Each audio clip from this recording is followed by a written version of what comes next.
Good seat choice. Oh, was it yours? No! This is being annoying.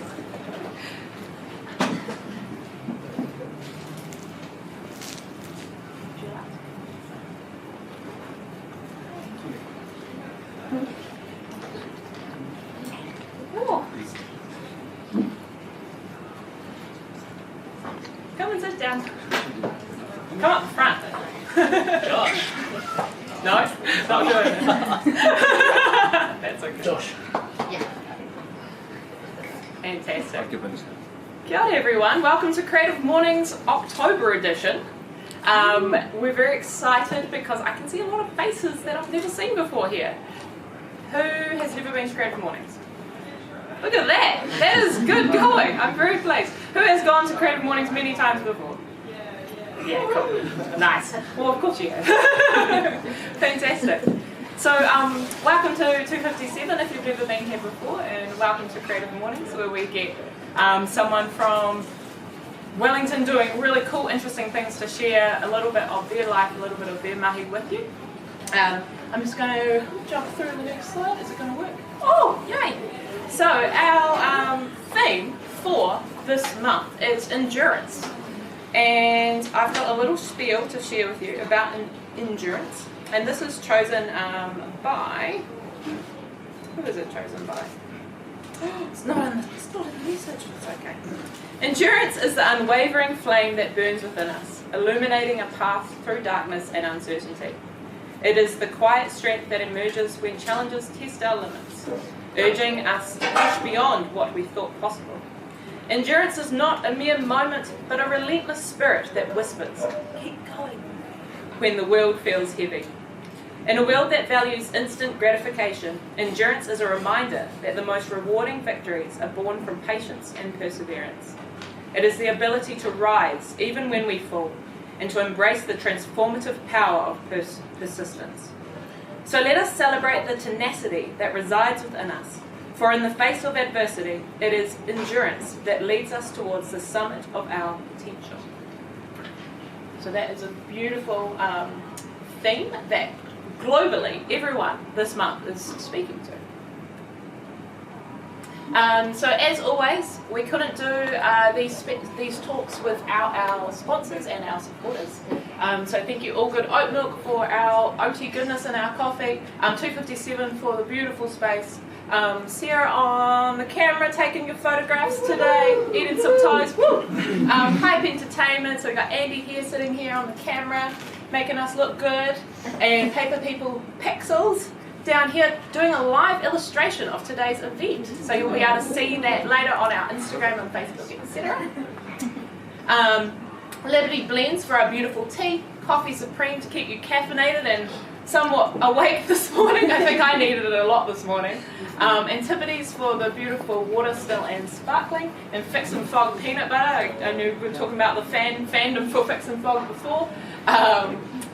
And we've got Wellington sourdough for the beautiful toast. Bad Baker, who had a cookie this morning. Breakfast cookies, woo!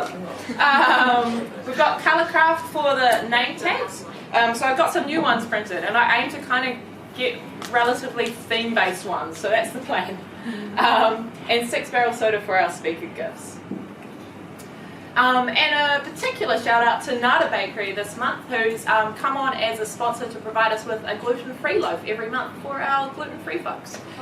So that's something that people have kind of been asking me about, and I was like, oh, needs to happen. So there we go, thank you Nada Bakery. Shout out to the amazing volunteers. So I could not do any of this without you folks, or else I just wouldn't be able to have a full-time job. But thank you again, you mean a lot to me. If you'd like to join the volunteer team, come and chat to me afterwards, or send us a message on our Facebook, our Instagram, or just send us an email. Let me know what you'd like to do and we'll make that work. Just a reminder that Creative Mornings is a global phenomenon. It started in New York. There's 234 chapters/cities in the world. Not all of them are currently active, so quite a few of them sort of stopped over the pandemic and they haven't restarted again. So I know that Creative Mornings HQ is trying to revitalise those chapters. 67 countries and around about 27,000 attendees. So you folks here are part of that 27,000 attendees each month. And if you don't know about this already, this is field trips. So if you go on the Creative Mornings website, when you go to register for a talk, each month there are hundreds of field trips, which are online workshops that anyone from around the world can attend, and they are on anything from meditation to making pom-poms. It's just kind of a full-on suite of activities that you can get involved with, and some of them are just deep work time, so you can jump on a call with folks if you're working remotely and kind of check in with them every hour and be like, oh, I've done this, and it's a nice little kind of report back if you're working by yourself. Follow us on socials if you haven't already. We're attempting to post more and more cool stuff. And if you're into hashtagging, we've got CM Endurance for this month, which is our theme, and just the Creative Mornings for the global. And without further ado, we have our wonderful speaker today, Laurent from Orne, who's going to speak to you about his experience of endurance, and hopefully give us something to think about for the rest of our day. So a big warm welcome and applause.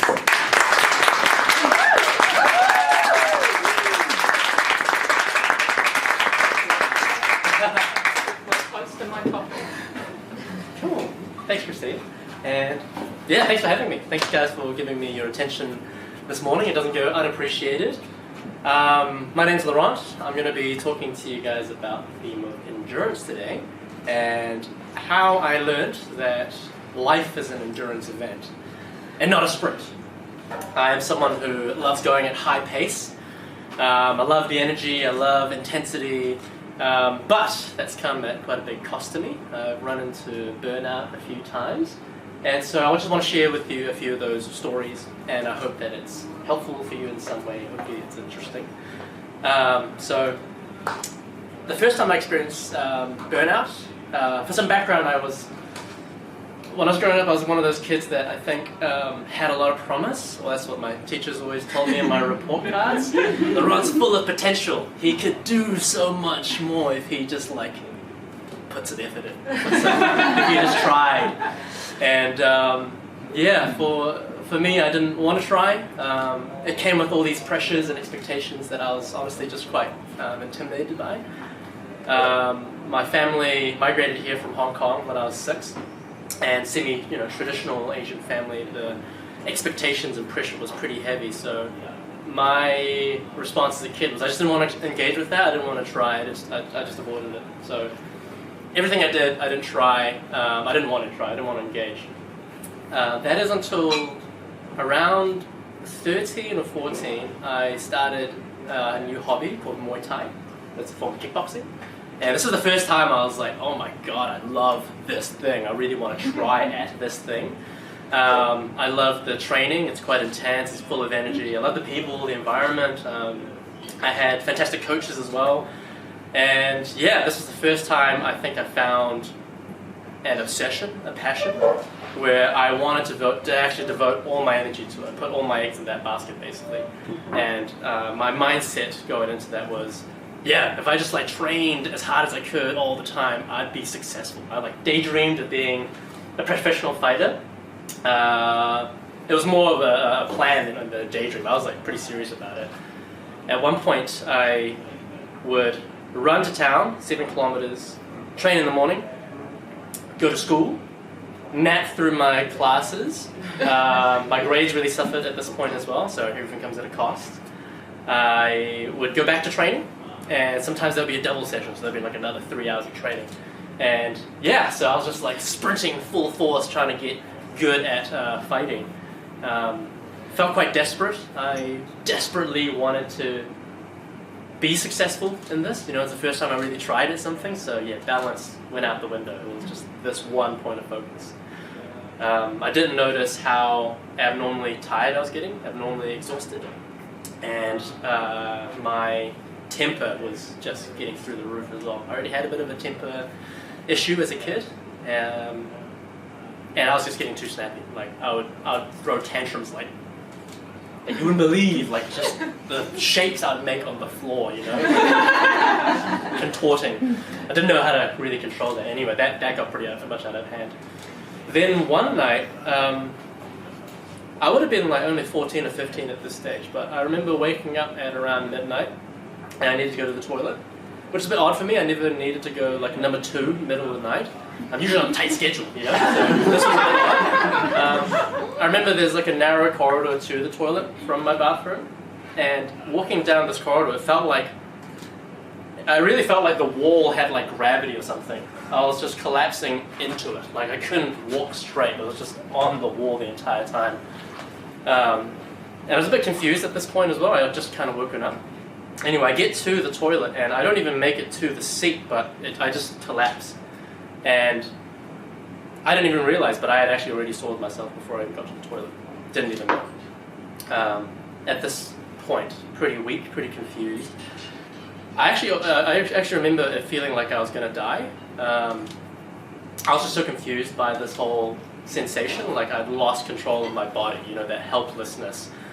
Just filled me with a sense of dread. I didn't really know what this was, so yeah, it really felt like I was going to die. And from the toilet, there's a staircase to my parents' bedroom, so I need to like get to them. That was like my only hope at that point. And yeah, so I had to get up these stairs, and if I thought the walls earlier had gravity, like man, these stairs were like, it felt like each step was like a black hole or something. It would be like crawling up these steps and just like sucking into each step and hoisting myself. It felt like it was taking forever to get steps, each one. But I eventually do. By the time I get to the door, I don't have enough strength to knock or really make any audible sounds. I think what came out was more like a help, as I'm like kind of weakly scratching at the door. I don't know how much time's gone past at this point. It's all pretty blurry and delirious. But my mum did end up getting to the door, sees me by the door, like, yeah, in a mess. Wasn't doing good, so they took me to the hospital. They do a lot of tests for me, and they treat me for dehydration. That's it. Essentially, I had just been severely dehydrated, overtrained, not taking care of my body, and my body was just shutting down. So that was my first experience, my first taste of burnout, where I essentially just sprinted without care, and my body really, really suffered as a result. How old were you? I was around 15, I think. I wouldn't have been older than that. Yeah, such a strange experience. I had no idea that that's what would happen. I really thought I was like invincible. I was like, yeah, I'll just train super hard. I'm gonna be a professional fighter. Yeah, didn't last. So burnt out. And you know, looking back on it now, it seems so obvious, but I didn't even really know that that's what happened at the time too. I didn't really learn that lesson because I would burn out again. And so fast forward, after high school, I actually became a chef. Worked in a few different restaurants, and yeah, as you can imagine, pretty stressful environment. Gets pretty heated. I had already gotten a bit of a temper issue. That was like magnified, like times 1,000 intensity in the heat of the kitchen, right? But at the same time, it was like super exciting too. I loved the pace of it, you know. So it was a passion too. So like Muay Thai, and like wanting to be a professional fighter. I wanted to be like Gordon Ramsay. I wanted to be like the best chef ever, you know, like where I could be. So that's what I dedicated my entire life to. Again, balance went out the window. I didn't take care of my body again, and yeah, I remember I didn't really deal well with stress. It gets quite stressful in the kitchen, right? It's action-packed, and there's an area in most commercial kitchens called a walk-in. It's like a walk-in fridge, walk-in wardrobe, but it's a fridge, and there's shelves of produce and stuff like that. And when things get heated, you're going to need a moment, right? So you go to the walk-in, well, I go to the walk-in fridge, and the shelves with produce on it, there'll be these metal brackets on each side, right? And you just kind of like, I'll just squeeze them and like, just for a moment. Just enough to like, not let anyone know. I'm like, oh, I'm just going to get avocado or something. Ah! And then come back, yeah, cool. But, it's not like every night, but, it does start to add up. And, my shifts would end around midnight, and because of that work schedule, all my other friends were, at uni or had other normal day jobs, so our times and schedules just didn't align. My support network wasn't as available to me anymore, and so I created a new support network.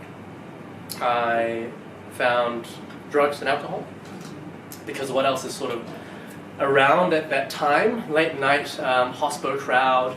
I made some good friends too, and I still respect them to this day, but they weren't the same as my, I don't want to say real friends, but like my core support network that I essentially lost in this period. So got super unhealthy, ended up burning out again, quit, ended up doing some laboring, and I thought that would be a chance to kind of clear my head and not be so passionate about stuff, not care so much, but then I got real into laboring for some reason too, and I started managing the website, and I ended up being a kind of supervisor managerial role. Would invite my friends, one of them's Josh there, to come labor with me and some other friends, and I'd end up taking it real seriously and bossing them around and probably hurting a few relationships there as well. So real trend to get consumed by stuff. And still didn't really recognize that in myself too much later. I eventually joined the Army Reserves. I became a personal trainer after that. Studied some health science, massage, and lots of things, and had more bouts of burnout through these periods too. But it wasn't until I was studying those exercise science and health science topics that I really started to actually pick up a few things. Because obviously you learn about the body and physiology and wellness as a whole. And you learn, things that are pretty common sense when you speak them aloud. What do you need to be well? You need good sleep. You need to eat well. You need to rest well, exercise well. Man, I didn't have any of those things. You need good relationships around you, family, friends, partners, stuff like that. Kind of lost a lot of that already. But then they also say, you need some meaningful work and meaningful activities. And so, learning about all those things, I realized that I had, just had laser focus only in one area and forgot the rest. And that's what consistently led me to burnout. And so that's sort of where I am now and what this symbol represents to me. I now own a business of my own. I still love high energy, I still love the intensity, but I'm a lot more aware of the costs of that. And so my business is called Oni, and I manage a team of 14, 15 other trainers and nutritionists and stuff like that, and I help them not burn out. And they help me not burn out. So it's been quite a cool little support network we created with each other. And this is our logo, and it represents a few different things to me. One of them is an Ouroboros. It's the snake that eats its own tail. And one of the meanings is, it's this constant cycle of self-destruction. It's eating its own tail. But at the same time, simultaneously creating too. And I really like that because it's kind of like this whole yin and yang thing, right? These kind of opposites that, in the right proportion of destruction and creation, it's harmony, right? And what I didn't have previously was that proportion, right? So for me, this is a reminder that yes, everything comes at a cost. Time, resources, energy, focus. Wherever you place that, whether it's in work or activities or in your relationships, it does come at a cost of some other potential. And so this is a reminder for me that I just need to check in with myself. What is that cost? How great is it? What do I gain out of it? What am I creating for myself? What am I cultivating for myself? Am I cultivating my relationships with my friends? Am I taking care of those? Am I taking them for granted? Am I cultivating my career? Or, what's that ratio? And so for me, I love having this reminder right in front of me in an area that does take so much of my focus. I get sucked into things so easily. It's nice to have that reminder in a place that happens. And if there's anything I want to leave with you guys today is to have reminders like that. It doesn't have to be a symbol like this. Your support network do serve as reminders for you.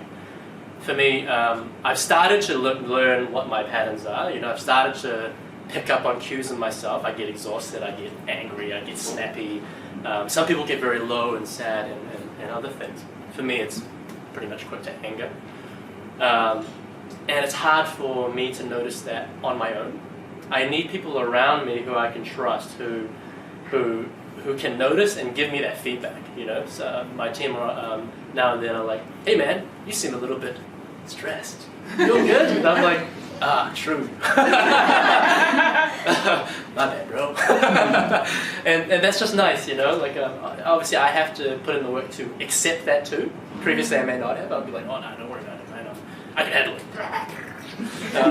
But now I'm much more receptive to that, and so yeah, I think if there's anything I want to leave you with is have those reminders in place. In the people around you, your family, your friends, your work place, peers as well. And for me, that's sort of what I'm thinking about a lot as well. And you're not going to nail the ratio all the time. You know, life's not a flat line. You're going to have some times of high stress where you think it's totally worth it. Sometimes where you're going to be a little quieter, so you try and enjoy that. But yeah, that's what I'll leave you with today. We'll talk on endurance. Wonderful. Thank you so much.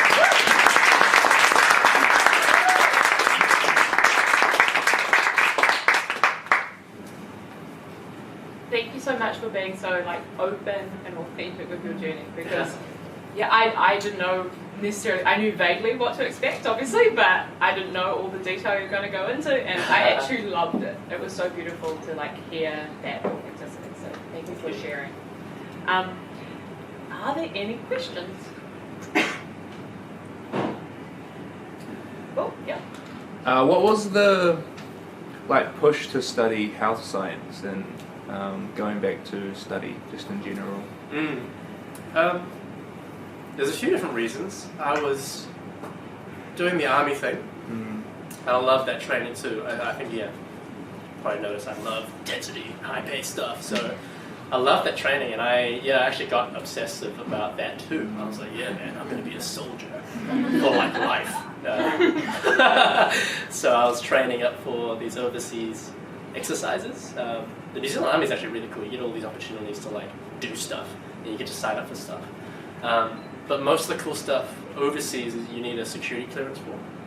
I wasn't able to get that for some reason, and so that kind of disrupted that plan of pursuing soldiering. So I was like, man, I need a job now. So I was already going to a gym, and I knew I kind of liked coaching, and I loved exercise for myself and stuff like that. So I thought, why not learn about personal training? Even if I don't become a personal trainer, I'll use that knowledge for myself anyway. So that's kind of how it started, and then got obsessive about that too. And I was like, oh man, this is so interesting, yeah! I'm gonna learn about athletic training and stuff like that. So yeah, it started like that, and through that, learning more about the body and how your body responds to stress, and especially prolonged stress. Not just the wear and tear on your physical body, but mentally too. That was super interesting for me because I could start to notice some trends in myself. So yeah. Cool. How in your company do you work with people? What's the process, and how does it all operate? Kind of With the business? Yeah. Yeah. So we're essentially a personal training studio. It's like a small gym, boutique. Clients book in with our personal trainers, and it's pretty private. It's different than a big commercial space where it's kind of noisy and a free for all. It's a bit more quiet, a bit more focused. The trainers are excellent. They really care. It's a bit more a bit more of a personal space. And the way I work with the trainers and my other coaches is pretty facilitative, which is something that I've had to learn as well. You know, coming from the kitchen and army stuff, it's authority, here's the hierarchy, you do this, you do that, and that's not really the best way to motivate your team to problem solve for themselves. And it's not like there's I think that works in the kitchen and army to some degree, right? Because there's a mission, there's things at stake, things need to be urgent. You put everything aside, you put your own personal well-being aside for the good of the mission, but that's not really life outside of that context. So that's something I had to learn, how to manage my team. But yeah, now it's I listen to them a lot. I actually do hardly any talking. I do a lot of one-on-ones with them, group stuff, and they kind of just tell me their problems, and I just ask them some questions. I make sure to make them feel heard, and I'm not too quick on like, here's the solution that I think you should do, which I would normally do maybe at the beginning. Yeah.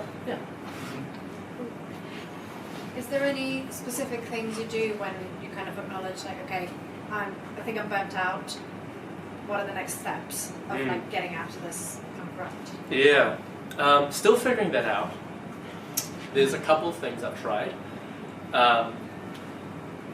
My instinct is to think, oh, if I just get it done faster, it'll be over soon.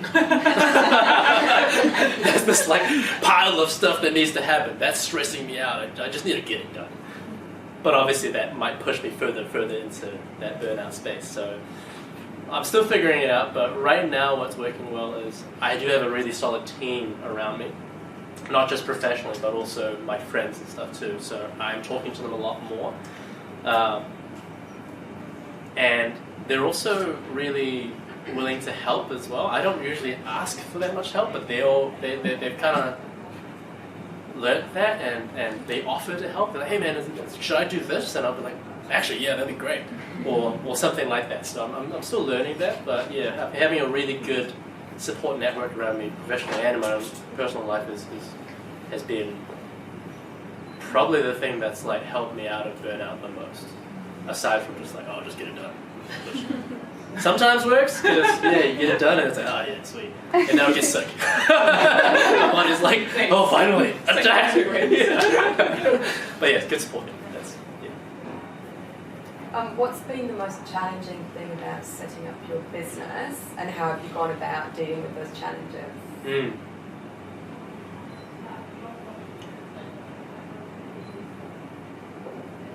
So I set it up 6 years ago. The setup of the actual business wasn't too bad. I think because I had, a bit of an ego, I kind of deluded myself, it'll work itself out. I didn't really stress too much about like really how to set up a business. I just went and did it. It was stressful, but it wasn't particularly difficult. I think the most difficult thing for me is learning that there's a lot of different types of people that end up working for me, and I have to have a different approach to helping them solve their problems or managing them or things like that. There's definitely been instances where I've gone about it the wrong way and it hasn't been received well, and then there's just some rift that happens between us, and we kind of feel this like weird awkwardness and tension, and then we kind of have to talk about it later. But yeah, it's like that's probably been the most difficult thing, is dealing with different people there, because I think I've got quite a strong sense of like, yeah, this is how it's done, but that's not actually, when you step back and in the grand scheme of things, that's not how everyone does it. That's not how they can best make it work, and that's probably been the most difficult thing for me. Yeah. You're pretty much like a human ninja. I see your content. When I met you 2 years ago, I remember looking at your Instagram. I was like, wow, this man doing conversions, because I thought like you do rock climbing, bouldering, all that kind of stuff. And the thing that gives me strength is seeing people overcome their inner saboteur. And I do martial arts now, and I still get anxiety and stress about hurting myself, and you do very extreme things. So how do you kind of overcome that? What's the little thing that you do to remind yourself it's going to be fine? Inner saboteur. How do you overcome this? Yeah. You want one day? Yeah. Well, that relates to my business as well, and sort of what I've built into the, I guess, meaning of it. The business is called Oni. Oni means demon in Japanese, and that symbolizes your own inner demons, or your own inner saboteur. And this snake is also an infinity sign, and that's another reminder to me that your, I guess, battle or journey with your own inner demons, your inner Oni, is ongoing. You know, you never really fully defeat them. It's this ongoing journey of like meeting challenge, overcoming it, and growing. It's like setting goals after goals after goals. You're not just done with one, you stop doing anything. It's ongoing. It's an infinity game. So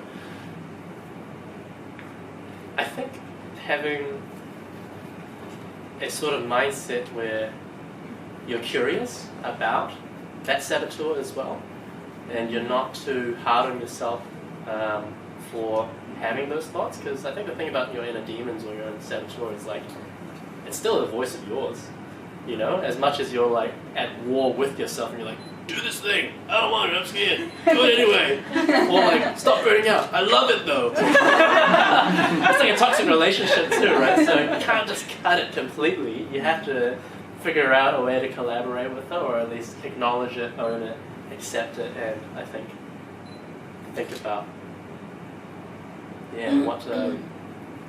what you're cultivating as a result of that.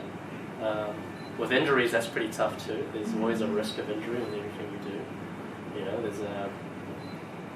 I'm injured right now, and it's quite hard to deal with. So you kind of have to be patient.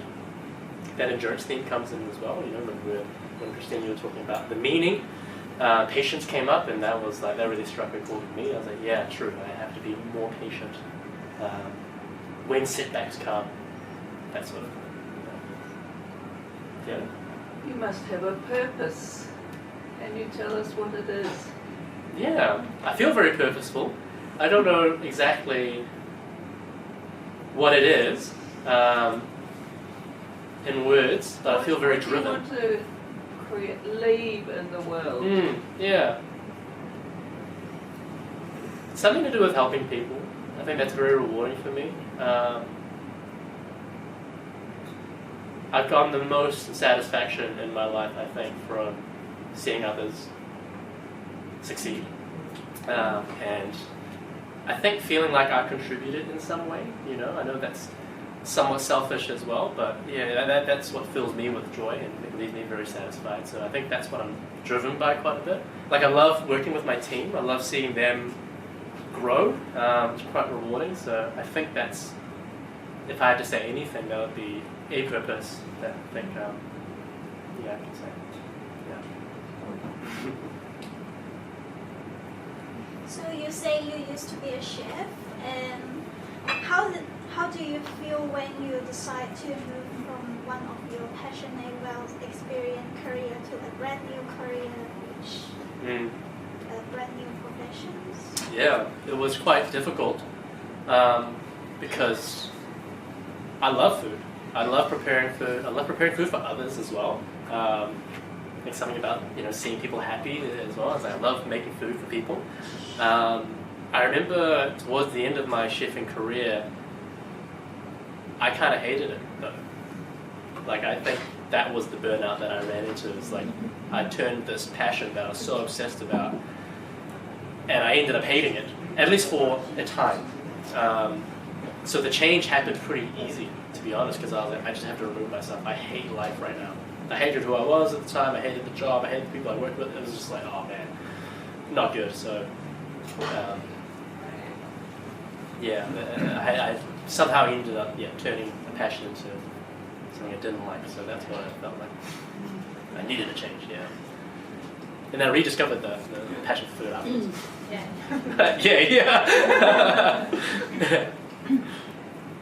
Megan, on the food subject, obviously nutrition is very important, particularly with your lifestyle, and what kind of top couple of things do you make sure is in your diet too? I love this topic.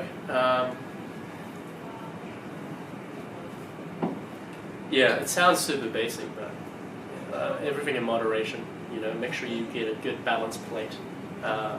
So what I mean by that is, when you're eating a portion of anything, make sure there's some veggies, there's some good protein, there's some good carbs. Those are the main macronutrients your body has. And for me, making sure I get a little bit of everything is the easiest way for me to think about it.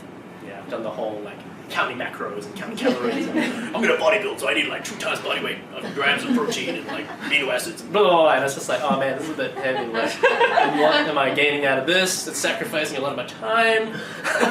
I'm real stressed all of a sudden. So now I just like eat a little bit of everything. It seems to be fine. I feel healthy. So you're leading the company. So do you have a mentor or anything like that that you can check in with? Because of course you're checking in with your staff, but like you need that as well. Yeah, I thought about it for a long time. I don't have a mentor, but my team have become that support network for me. It's weird. There's part of me that's like, no, I don't like authority. But then I really love, it's a weird thing. So when you say mentor, I'm like, no, I don't want one. No, I'm not judging. I know. But I obviously need that, check-in time to debrief and vent what I need to and help me problem solve. So my team and my friends and family and things like that have become those roles for me, rather than from a mentor. But that's just personally. Weird thing about authority. No. We'll have one more question if there is one. Yep. I've known you for a long time, but I haven't actually asked you this before. Do you study? How often do you study? And what do you find the most effective tool to study for you personally? Yeah, I think I still do study. Not like in a course structure or anything like that. I'm not signed up to a course right now, but I do love learning still. Like right now I'm really into mobility and like rehab stuff. There's a lot of stuff in there for me to learn. What I found helpful is like finding, I respond really well to like a teacher presenting information. I don't like to just read it because it takes me like a lot of energy to like interpret what I'm reading. I don't know, maybe it's the reading part, but I like watching, like if I am in person, I love going to a lecture. But then with the authority thing, I have to like respect the teacher for me to it's such a weird thing. But if there's a really good lecturer or professor that I like and they're presenting on a topic, I absorb so well from that. Because I don't have that from like a course structure, YouTube's been really helpful. There's a couple people that I really respect on there that when they present information, like it feels like it's just like entering straight into my brain. So YouTube. One more, just for you. Sounds like you're super driven and like a real doer, maybe active relaxer, maybe I'm assuming that, I don't know. But like, how do you view leisure and rest, given the burnout stuff in your life? On say like or like regular basis? Previously, I had no leisure time. I think my attitude towards leisure was lazy at the time, previously. It was like I had no respect for my own downtime. It was just go, and obviously that cost me everything, right? So now it's a lot different. Now I totally like prioritize my downtime because I know that that's something that helps recharge me. It's taken a lot of time to figure out, I'm still learning, like what leisure activities work for me. Like I don't like to sit there and do nothing. So I think you're right with the assumption like active relaxer. I can't meditate and do nothing, for example. If I have a focus, I can do that. If I have something to do or work on, then I do that. So nowadays I put a lot of focus into making sure I have that blocked out because I know if I don't, I'll just snowball. Sometimes I do because life happens, but the leisure pretty important now. Cool. Thank you so much for your time. Thank